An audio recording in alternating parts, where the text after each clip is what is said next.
Hello and welcome to Other Voices, brought to you by Peninsula Peace and Justice Center. I'm your host, Paul George. On this month's edition of Other Voices, this special edition, we're going to take a look at the historic elections that just took place last week as we're taping this.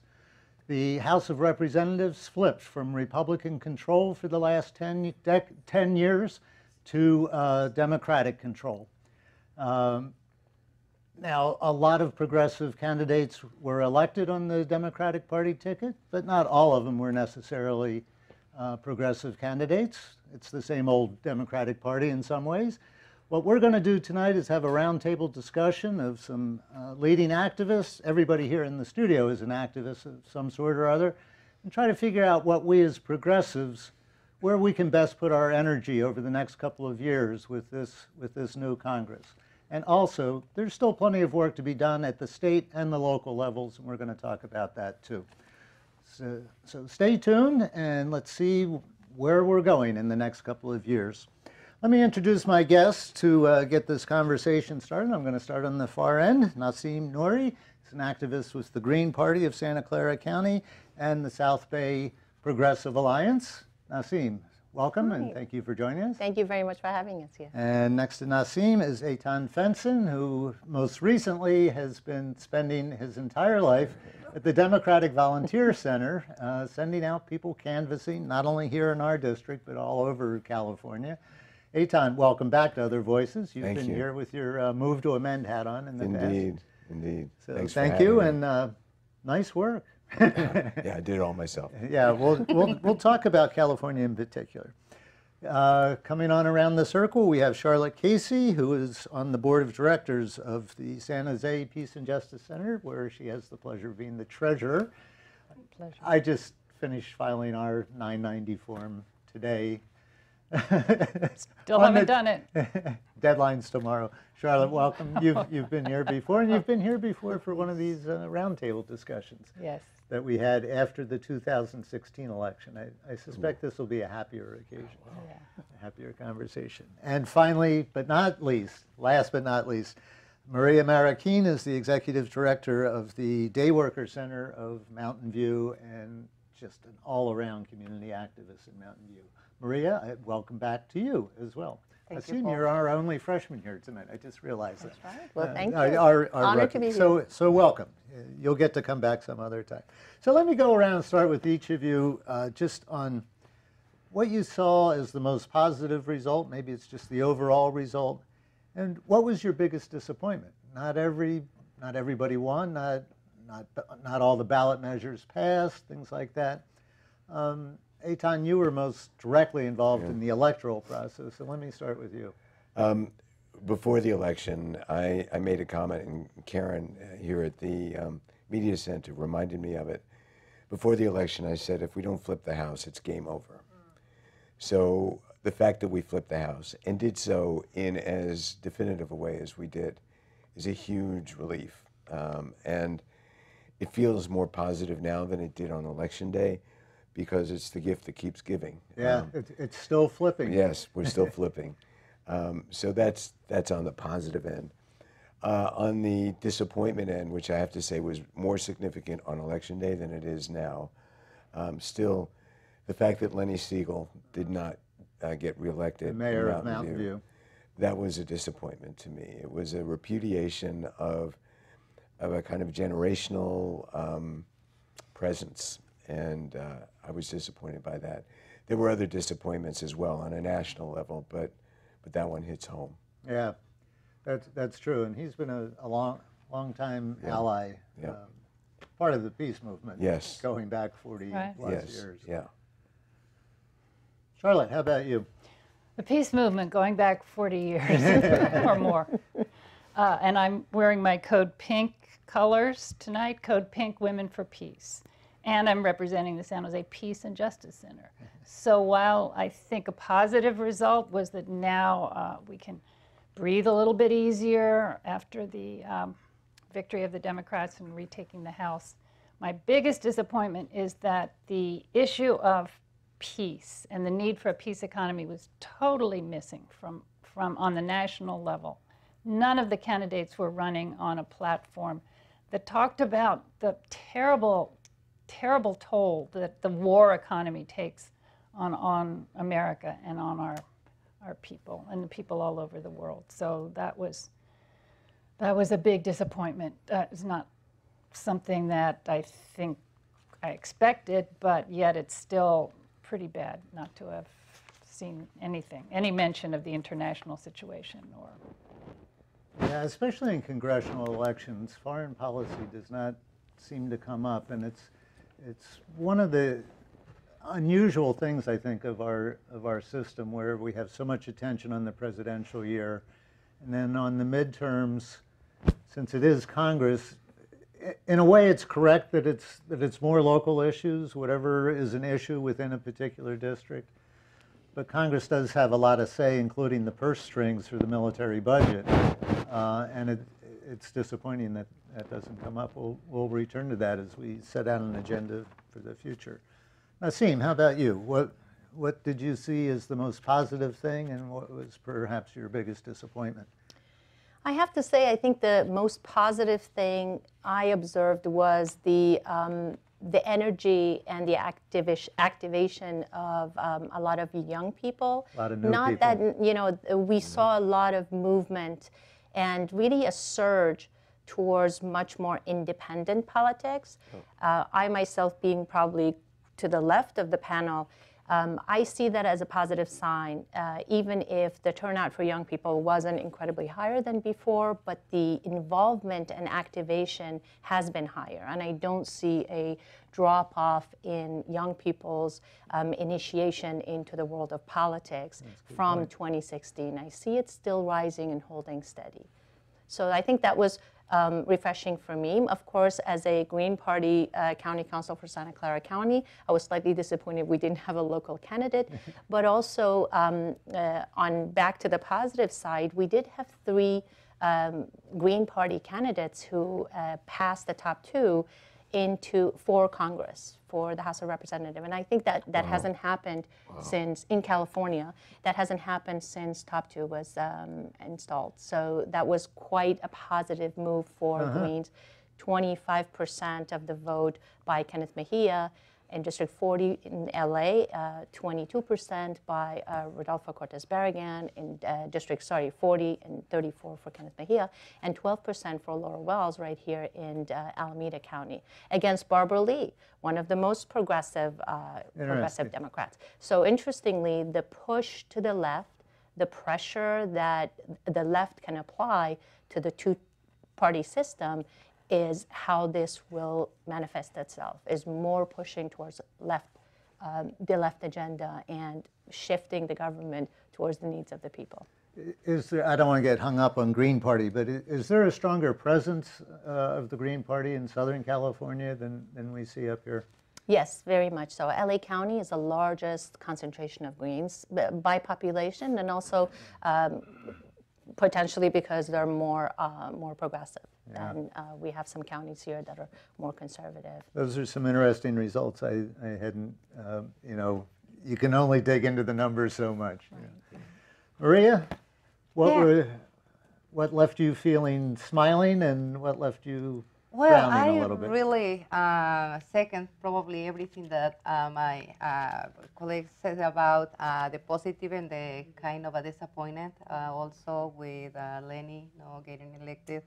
But it's also the participation from the people that I have been witnessing that is really encouraging.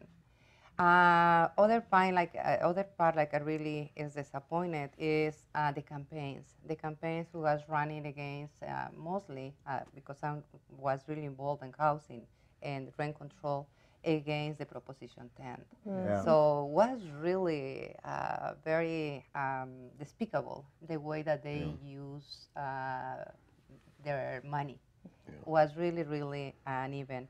But in the positive way, so just how even with all these disadvantage, it still just get a lot of votes, and Mountain View still had a good percentage of voters supporting Proposition 10.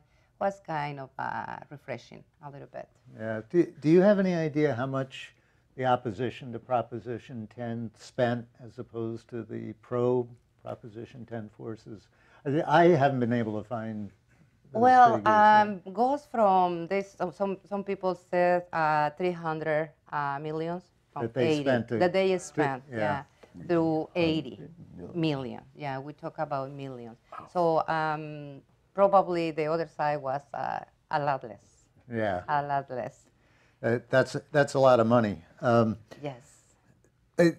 I'll just jump in with my own take on this. And one of the things I would add to the generally positive note of flipping the House and buying ourselves a couple years of at least a little less insanity, if not full sanity, is that it happened at a time with a booming economy and historically low unemployment. Right. And we still flip parties. This is, as far as I know, unprecedented to see this kind of political shift with two of the major indicators for how people vote, both favoring the Republican side, and yet it didn't mean a thing for them. And on the downside, I agree with Maria. Proposition 10 was my biggest disappointment because I was looking forward to going from city council to city council, getting rent control initiatives going. So we'll have to figure out what to do on that one in the wake of Proposition 10. Just, you want to remind people why Proposition 10 was so important? Yeah, because repeals the Costa-Hawkins law, so then gives, in few words, gives the power back to the localities and instead to just be held from the state. So that is very remarkable. Related to rent control. The Yeah. rent control, yeah. The Costa-Hawkins rule, when the California state legislature passed regulations about rent control back in the 90s, wasn't it? Mm-hmm. They exempted any buildings built after, correct me if I get, 96, right? 95, yeah. 95, you're right. after yeah. 1995, 96. yeah. So that leaves out a lot of places that can't come under rent control, and this would have returned the power to the localities to decide if they wanted to indeed go ahead and do that. And they lied through their teeth on that. Yeah, that on was that the most campaign. disgusting part. But what else is new, right? Yeah. Everybody seemed to mention the electoral activism and a lot of new people coming in. Eitan, you were probably most centrally involved in that because you were dealing with all these new volunteers. Are they going to stick around? Is this sustainable? There's not election activity to do again for another 2 years. Well, that's the question. Yeah. There actually is election activity because there are going to be a number of special elections over the next few months. There were special elections throughout this year, and there will continue to be those. The question of whether the youth activism is sustainable, it's a good question. As people age, they tend to change. And I look at our generation. Back in the 60s, we were radicals. Our generation was viewed as being radical, although I think that was overstated somewhat. No, not at all. But over the years, our generation has become conservative. We're not conservative, but our generation is. So the question is, how much will that phenomenon apply to the millennials now? My belief, because I've got 3 millennial children, is that it's more sticky now because they were born into a world that is inherently more unequal with less opportunity than the world we were born into. And they're aware of that? They are. They are. Not only are they aware of it, they're keenly aware of it. Huh. One of the reasons that they are as active as they are, because they know how much we benefited from an environment that they don't have. So in that regard, I think it's quite likely that it will be sticky, that they will increase in their engagement as they get older, and that they will not revert to a more conservative position quite as much as our generation did. So I'm optimistic about that. In all these new volunteers that you had at the Volunteer Center, would you say more than half were younger people? Oh, I wish. No. not even close, unfortunately. Just tell us quickly what you did, because you went to other districts to try We- to flip districts. And We did a number of things. Most prominently was our phone banking, and we made calls all over the country. We did so for special elections. We did so in the primary in particular. The state Democratic Party noticed us, and they partnered with us for the primary. We made more calls than any other entity in the state of California for the primary in various races. you must have the statistic, right? 50,000 calls. We made 13,000 calls 13,000. During the primary. It's a little tough now to tell you how many calls we made, because there is a mechanism called the hub dialer, where you make one call and then boom, boom, boom, boom, boom, you're given people to talk to. Yeah. So it's one call, but you may talk to 50 people. So that needs to be sorted out over time. We'll make an estimate of that. But we made hundreds of thousands of calls during the campaign. That was the primary activity. We supported, part of the reason that on election night we didn't feel quite as elated as we might otherwise have is that there were only 2 of the races that we called for that actually won on election night. And so it didn't feel so good, but we're getting more over time. In particular, Josh Harder having won in Congressional District 10 was a big boost. Yeah. And that didn't come in until yesterday or today. Today. Today, yeah. Today is the day that they called it. So that was the primary thing that we did, but we did in fact coordinate activity travel to 3 districts in particular, 21, 22, and 10, which are, if you look down at the map, a little south and east of us. Central Valley or? The Central Valley. Each of them was represented by a Republican. 2 out of the 3 went for Hillary Clinton. And we really thought we had a good chance of flipping at least 2 of them. We didn't think we were going to flip Devin Nunes, but we worked hard to do so.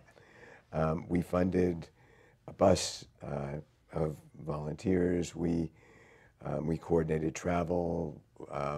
So there were, at one point in the 10th Congressional District, we saturated a few of the cities.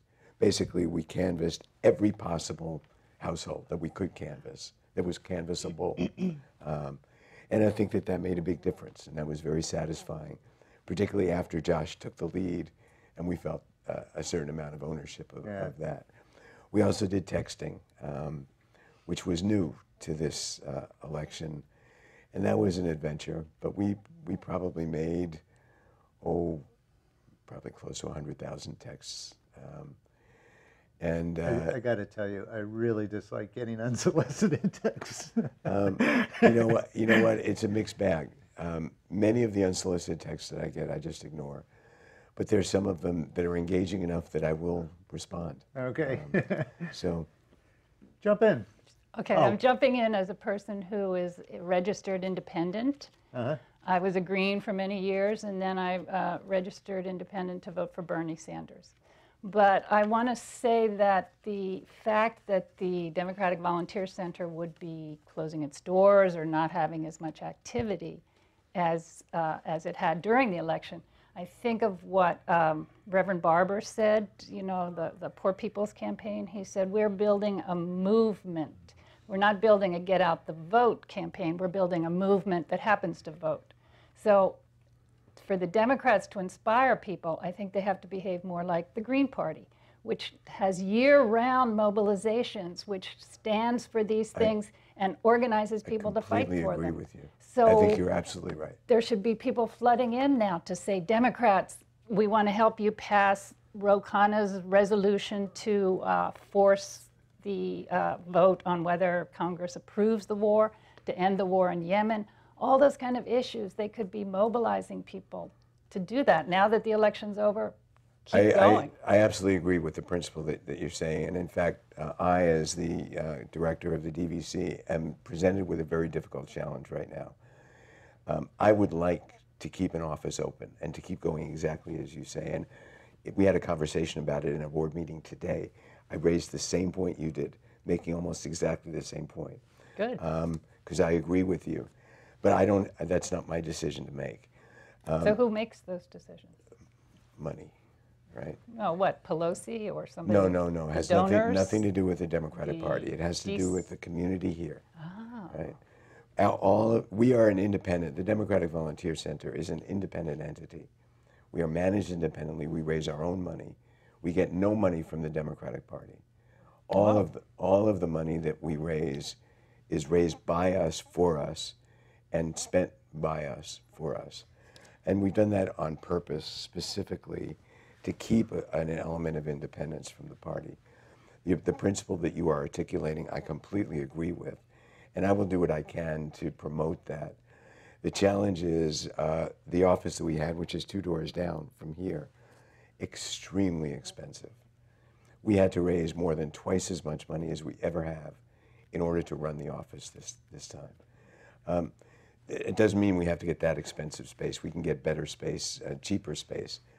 But I can promise you that I'm working on that. Or do it virtually, like just have people networked we online. There's all these tools. We have already started with that in mind as well. But yes, you make an excellent point. I agree. Yeah, I'm glad you brought it up, and you had that good response. I just learned a lot. Yeah, ahead, something Maria. that I would like to add about, because my community, honestly, we are in surviving mood. It's very hard for us to be mobilizing and continue just participating in civics. So we really wish to be able to advocate for every single thing that is badly needed. But unfortunately, and I believe it's a challenge for many other communities, is we are in surviving mode. Yeah. So it's like how much we can do if we need to work. Money is an issue, and it's kind of perpetuating the system. Yeah. That is one, like I see big challenge. That's kind of a problem with grassroots organizing all the time. Yes. Time and money. Yeah. Nassim. I think it's really interesting to talk about, what is the continuity, right? It goes to some of the discussion we'll probably have later. But my question is always about how is the money that's raised, how is the money raised, and how is it spent? And what is the value of that money? Because when I do phone banking, or when our green candidate down in District 34, Kenneth Mejia, went and knocked on 20,000 doors or had 1,000 volunteers helping him, the value of that face-to-face time and inspiring people to actually care about politics, to look around them and not succumb to this incumbent invisibility. The Democrats rely on that all the time, that you're an incumbent, you're a known name, everybody's going to vote for you. So there are a lot of established Democrats that get very used to not campaigning, not meeting their constituency, not coming out to talk with them, just they don't show up. So that's one part of grassroots organizing that obviously Greens are really good at, as the only corporate-free party in the country, right? Across the country. We're the only national corporate-free party. So not having those massive checks come in and not having access to very expensive tools like your hub dialer. I don't know if your group managed to spend money on the hub dialer yourself. We did not pay for that at all. What the DVC did, the question you had about who donates the money and what's it spent on. All of our donations were from the local community. But the access to hub dialer was provided by the Democratic Party? By the candidates, not the party, the candidates. What the Democratic Volunteer Center was designed to be is a resource for candidates. And so access to the hub dialer was given to us by candidates who wanted us to call for them. And that turned out to be very productive. I wanted to also, mention that let's pull back, and as you mentioned, a lot of the calling you've done has been across the country, and a lot of that, activating your base. But when we pull back and look at how much money was raised, I think this is quite an underestimate. But the last I heard was $1.5 billion was raised by the Democrats. I'm sure it's more. This was sometime before the election, just for the 2018 election. About $1 billion was raised by the Republicans. And when you look at where that money goes, to Charlotte's point, it's a peak to do a lot of advertising, to engage people, to come out to vote, and really to have a media drive. But that sustained contact with Democratic base, because it's not maintained, there is very little inspiration for the Democratic base to really follow the politics of their constituents, because they are looking at the primary factor that 42% of Americans are looking at right now, who are not identifying with either party. 42%. That's quite an indictment of our two-party system, that the two parties have not been able to capture the confidence of those 42% of the people. So there are a few hopeful signs, very hopeful signs. Right after the 2016 election, I was shell-shocked, and I joined Indivisible almost immediately. And I got involved in the local Indivisible group, and then in the state leadership, and then even with the national leadership as well. And one thing that was extremely hopeful to me is you had groups like Indivisible, Swing Left, Sister District, that explicitly eschewed being associated with the Democratic Party. However, their objective was to elect Democrats, and it was strictly a tactical move. This is... It always is. Well, it's never strategic. But the difference is that these groups really were not associated with the Democratic Party, particularly Indivisible. Indivisible because it was not focused on electoral politics. So I can tell you some of the things that Indivisible did. It was instrumental in ensuring that the Affordable Care Act didn't get defeated, because Indivisible had at least two groups, Indivisible groups, in every single congressional district in the country. And they went to town hall meetings, they sat and demonstrated in front of congressional offices, and there was just enough to tip the balance. And this was not associated with being democratic. It was dependent on issues. This was protecting or making sure that we didn't descend back into the abyss. That was significant.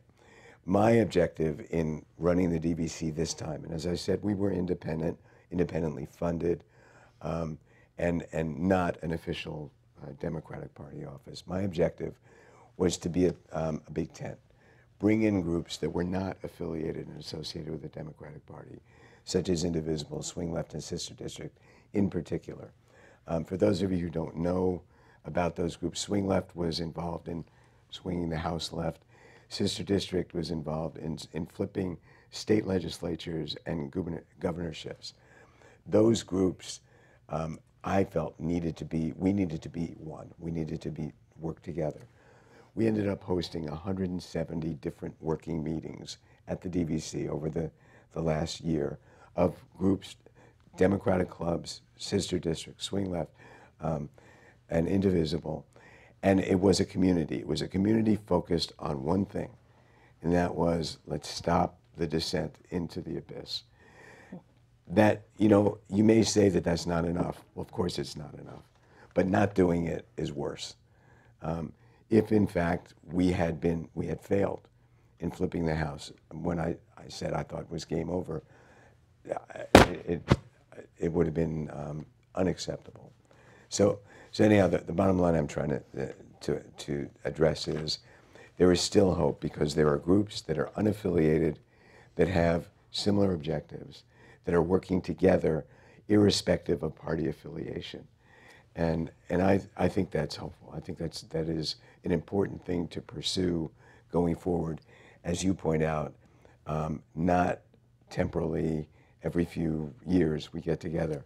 To that point, the DVC normally opens in July or August of an election year. This time, because I was involved with Indivisible and Sister District and Swing Left as well, I decided we needed to open much earlier, which we did. We opened at the beginning of this year rather than in the summer.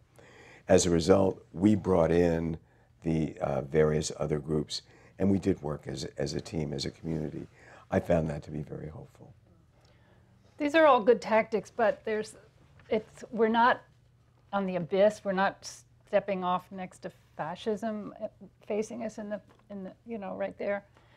which we may have been if the Democrats had not taken Congress. So, but let's go back to when Obama was in office. Things were not that great. I agree The with clients that Maria works with at her center, there's so much in this valley alone, so much inequality. It's startling, it's striking. 800,000 deported was with Obama, yeah. Yeah, and now, you know, unless the Democrats are really taking a strong stand, going to the border saying, come on, Caravanistas. you. It is our job as activists to hold the Democrats' feet to the fire, Yes. to make sure that they start putting their mouths where money where their mouths are. Let's head there now. But let's hear from everybody.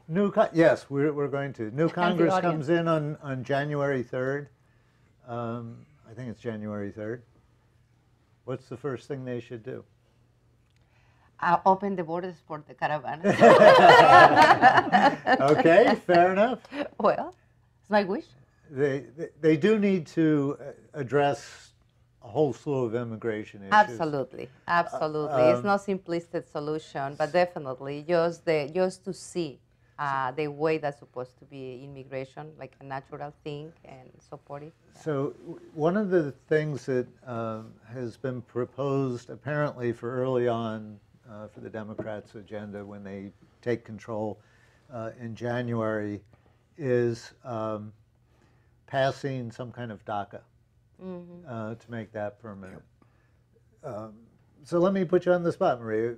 DACA or the caravan coming to the border? Which would you like to see them address first? Well, I don't think this was fair. Either your question Do both or at the once in way- one bill? Absolutely, yeah. I believe It is so. the nature of asking questions Yeah, like this. no, I It's know, and never I- just a choice of one or the other. That's but- good. That's Immigration reform across the board.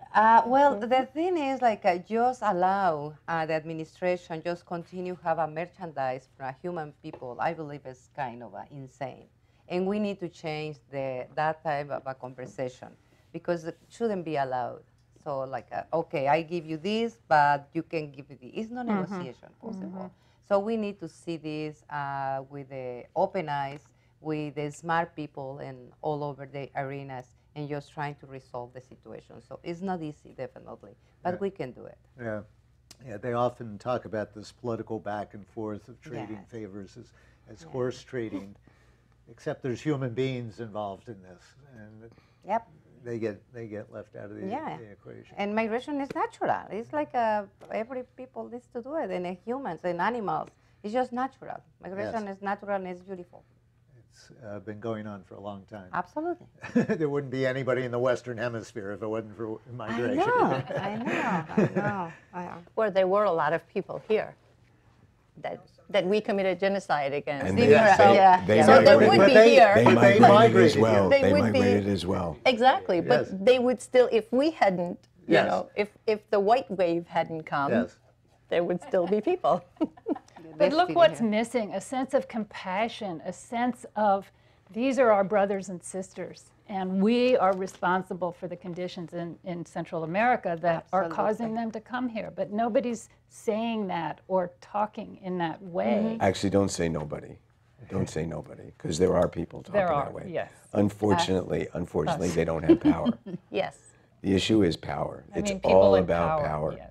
Unfortunately, it is about power.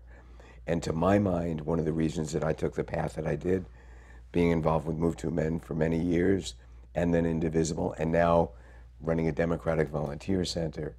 I'm a Democrat, I'm a registered Democrat. I will never be part of the Democratic Party because I don't want to be, but I will work with the Democratic Party because I believe it is about power. And when you consider 40% of the American population and significantly more than 50% of the adult males in this country would disagree with you. They don't believe that we need to consider them, the immigrants, as our brothers and sisters. Yeah. They are others. They are not people. 40% of the American population believes that. That 40% holds an awful lot of power. We can pretend that it doesn't, and we can do everything we like, But as long as we don't acknowledge that and figure out what to do about it, we're not going to be successful. So I think, from my standpoint, it is about taking power.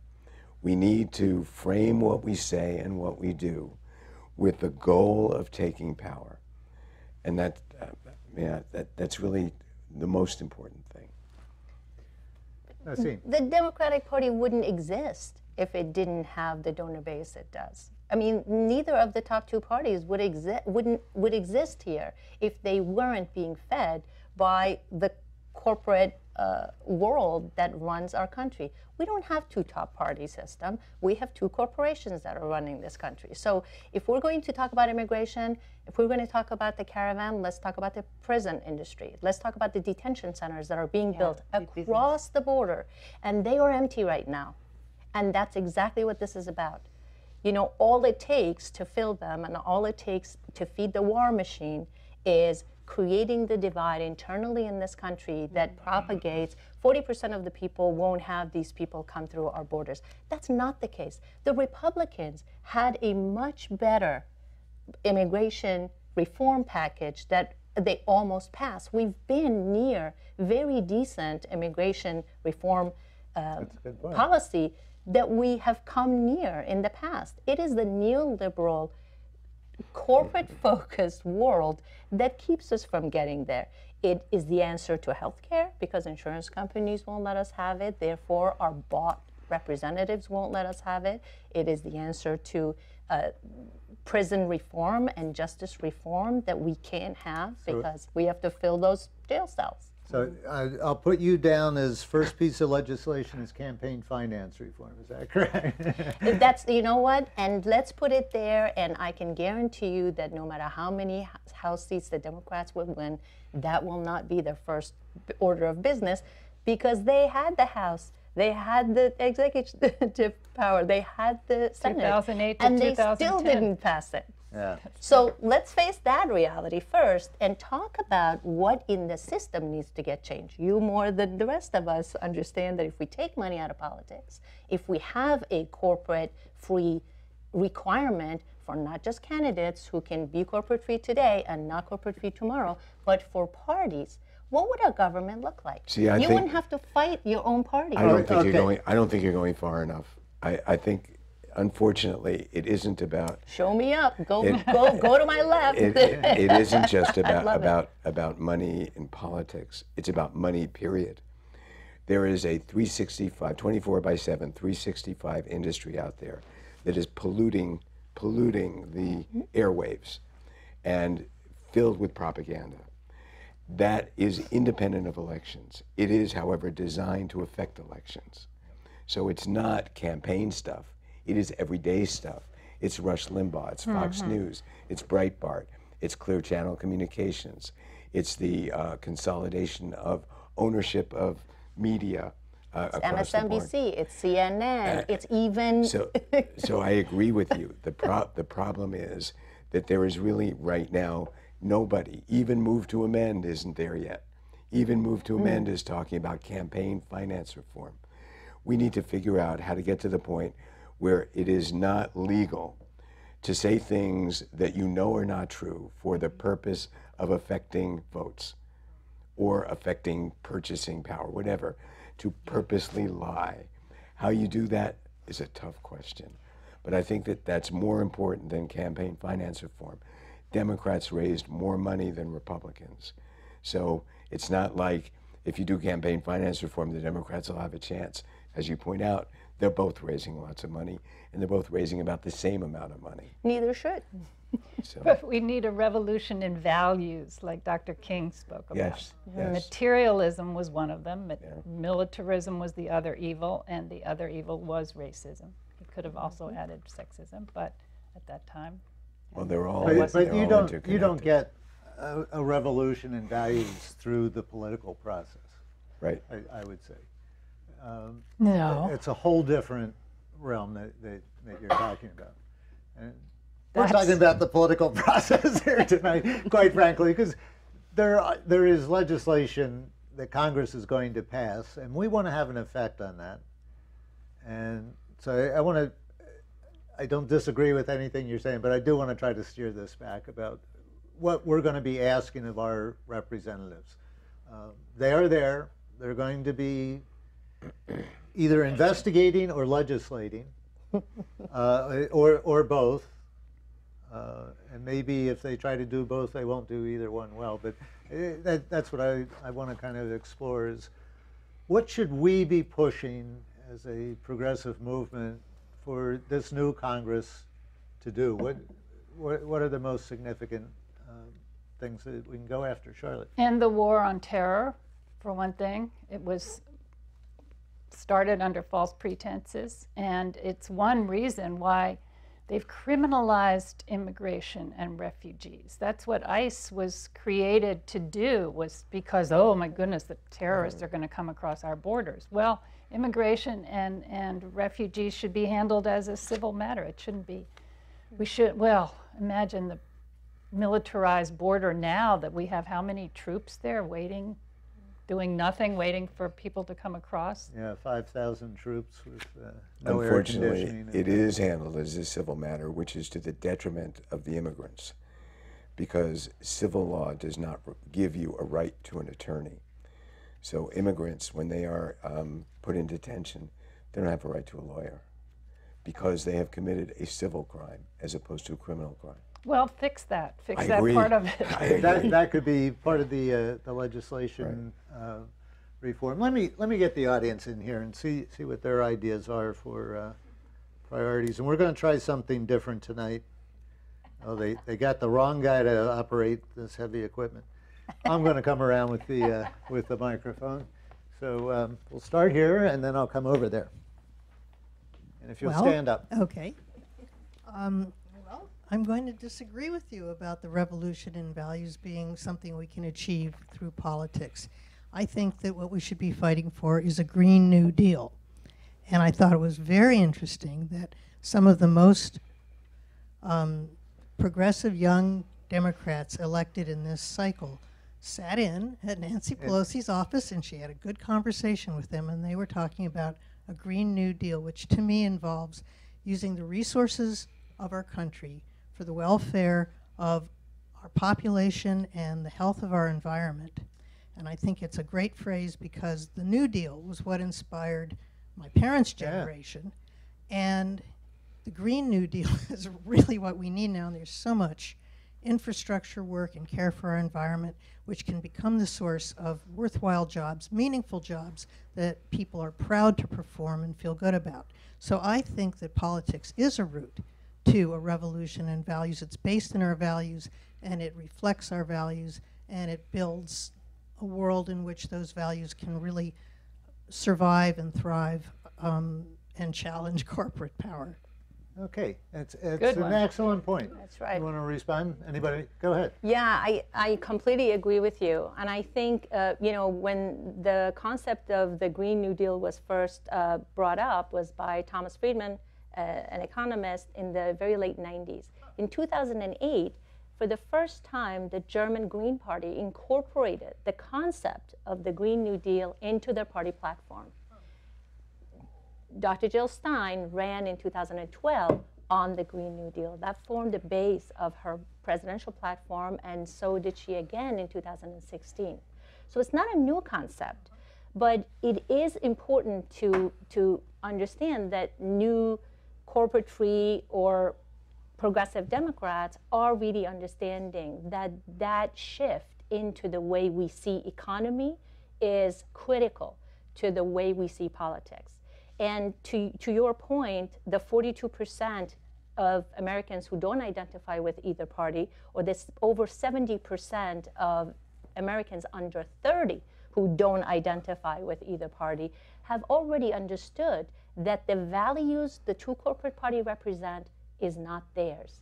That's key. The two parties have moved away from their own base and have left those young voters in particular to their own defenses. And that's important. So I agree that actually the shift in values can be related to a political movement. And it can obviously be inspired by a social movement. And they don't have to be separated from each other.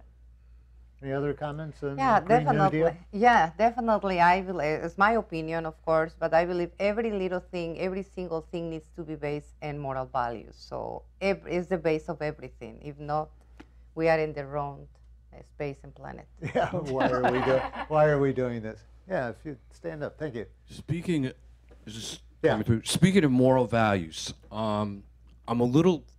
I'll just be open and honest. I'm a little concerned about just how this whole general conversation has gone tonight, simply because I feel like I'm hearing a lot of the same old stuff I've heard before, even post-election from other elections. My concern right now is this country is in chaos. Its basic human rights are on the line, and not enough people are alarmed about that.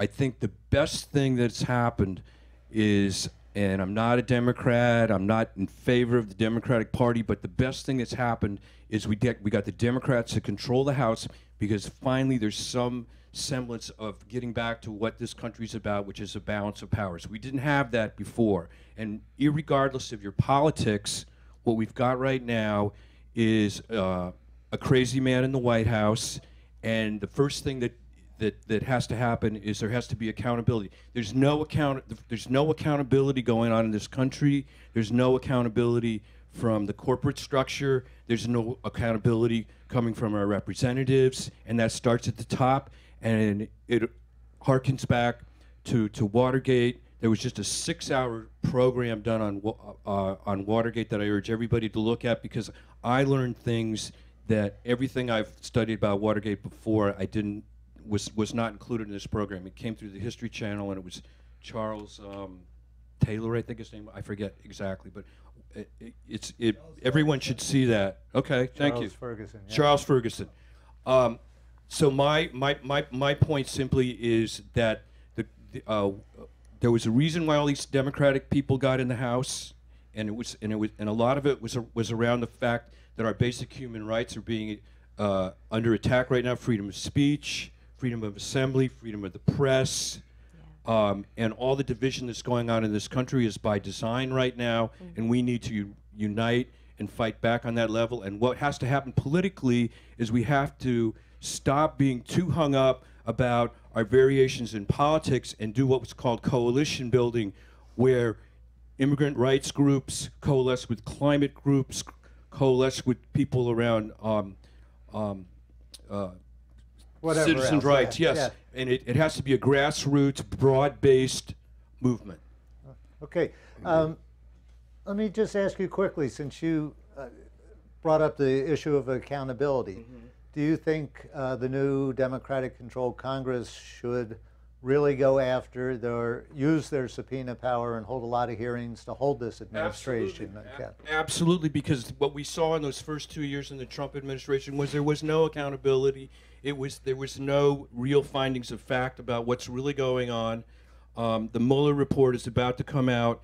What's happening right now is with Move On, we've at least established grassroots groups all over the country, and there was a number of demonstrations that happened within the last week, which sadly the local media didn't really cover at all.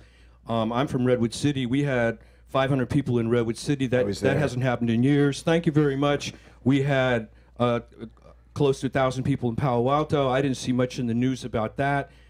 This is what's happened. The people in our communities are making things happen, and the straight media and the political power structure is trying to pretend that it doesn't exist, and it does exist, and it's only going to grow, and it's going to get stronger now. Okay. And by the way, a lot of the Democrats that we did elect this time are women, people of color, and people who don't buy into the same old Democratic Party business as usual. So you're going to see a change in Washington for that very reason. Yeah. Okay. I do want to correct the record that the demonstration in Palo Alto, the Mueller emergency response, we organized that. I know. We had 1,000 people there, and the Palo Alto Weekly ran a very good article about it. I was quite happy with the article. So I know, but that's just one sliver. It needs yes, to be front page. it needs to be front page. So anybody else have any comments on investigate or legislate, or what do you want to see them legislate? What are your priorities? They're waiting to go vote again. I got something. You got some, okay. You want me to stand, right? Yes, Yeah, if okay. it's not too difficult. I haven't gotten that over. So, yeah, I remember reading something at the Hold it right middle up of to your mouth, Jerry. like this. Yeah. Yeah. Reading something in the middle of the election about how most issues that Bernie Sanders supported, a majority of Americans supported. So then the basic question is, well, then the country seems to be more left than it is. What's going on? Why don't more progressive people get elected? Why haven't we got a progressive Congress and a White House by now? And I think the main answer is because the left is not very well organized, and then the question is, why is that? I think it's not just because the left is not very well organized. It's because the right has very a well stranglehold on our society, and they are very well organized, and they have all the tools to promote their agenda, and that's a reality that we are presented with. We can pretend it doesn't exist, but it does. So, to my mind, our tactics, our strategy, need to be addressed to that. My opinion is, there is a large fraction of our population that has given up. They've said, nobody listens to us, nobody cares about us, elections don't matter, we're going to go do something else. And it's because of that that we have the fringes competing against one another, and they're pretty equal. And that's why it goes back and forth, Democrat, Republican. You got the two parties with the two groups that kind of balance each other out. But there is a large group in our society, probably close to 50% of registered voters, who decide, to hell with it. I'm not interested. We need to reach out to them in a substantive way where they get confidence that they will make a difference. And that's to your point about the left being well organized. They're not. And the left has not figured out how to do that. There are statistics about, you do a correlation between what the American people want and what Congress passes in the way of bills. There's no correlation. And then correlation between what corporations want and what Congress passes, huge correlation. That's a fact. It's the reality. Yes, there was a study done this year that showed just how much wealth gets its way and public opinion does not. And I think that one of the things the Democratic Party has fallen down on, and one of the problems that the Democratic Party has, people don't really associate with them a moral universe, a moral set of values. And that's a real problem, because there are many Democratic representatives out there who do have a very strong moral center, but have not figured out how to translate that into a party-wide or movement-wide messaging where it's all reinforced. Anna Eshoo is a really good example. She's a very humane person who will tell you about her experiences going down to the border and knocking on the doors of the detention centers, demanding to go in, and here's a member of Congress who isn't allowed in. Why is that? The problem is that there are individuals who are good people, who have good values, and they have not coalesced. There isn't a messaging, a platform, an identified identity that the left has that can bring in people who have given up. So I just want to share, I really have a problem to understand what we defend so much a system that definitely is not working. So when we see somebody in the White House speaking and doing the atrocities that somebody's doing, and still he is there. So I don't know what system we are talking about and we are defending. Yeah. It's a very good point, and I think we have to try to understand the fact that many people say the system's broken because it's not working, it's broken. The system isn't broken. It's working perfectly well by people who designed it. Yeah, For what right? it's designed to do. But Yes. if it's not working for us, what we need to be defending? There is no us because they're not representing us, because both parties are corporations that are representing their real constituents who pay their bills, right, who re-elect them. I think it's just the reality check where we have exercised this narrative of voting for the lesser of two evils for decades. We sit in the bluest of blue states, and right now we have some of the most brutal police forces. We have some of the most atrocious income and wealth gap. We have some of the worst homelessness issues in the country. We have 8 of the 10 most polluted cities in this entire country. Top 10 most polluted cities, 8 of them are in California. So when we try to defend a party that has failed not just its base, but even people who aren't registered Democrats, everyone in the state has been failed by these policies that are focused to maximize profit at the cost of human lives. And it's not just about the immigrants. Everything affects our lives. Pollution is affecting. Bakersfield is one of the most polluted cities, right? Healthcare. We only have a couple of minutes left. I want to give everybody one last chance to weigh in. I want to ask you really quickly. I know you put a lot of effort into Proposition 10, and you continue looking at housing and rent control in Mountain View. Where do you go next on the local level, since we didn't get Proposition 10? Are you still going to be working on that? Well, of course, improving the Measure B, because there's still some improving what we have and continue just locally defend the most that we can our community. Okay.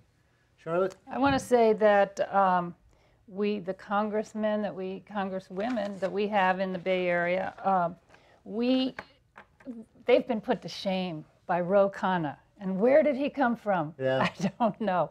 But he is the most out there with his opposition to war, with his siding with poor people and fighting for a better living for everybody. I mean, it's amazing.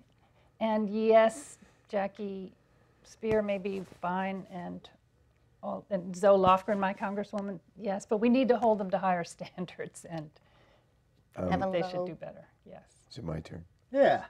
I would respectfully disagree with you about Ro Khanna.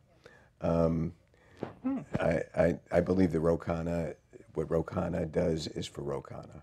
I don't sense a grounding or a moral center for him. Speaking of moral center. And we're going to have to let it stop at the moral center, because I'm getting the quit sign. We're all out of time. Thank you for joining us on Other Voices. We'll be back next month. So thank you all here in the studio, and thank you. Thank you. Is that true? You know him? I mean, I don't think. Thank you.